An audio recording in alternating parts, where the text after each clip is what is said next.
Hello, I'm Faye from Scion. Many customers are asking us about the differences between our chaga extract and other chaga extracts currently available on the market. The difference, as you can see, is more than just color.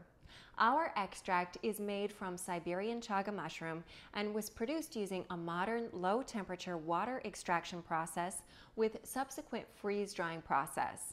Freeze-drying maintains structural integrity of the product and its biological activity. Also, drying takes place gently and molecules are not destroyed.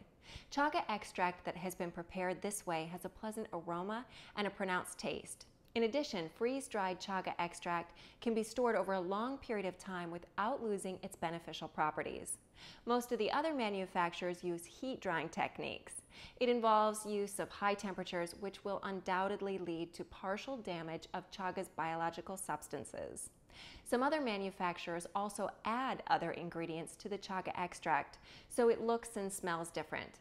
As you can see, the appearance difference is obvious.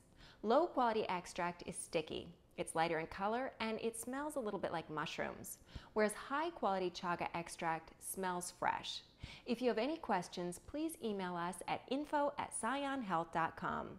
Live long, live right.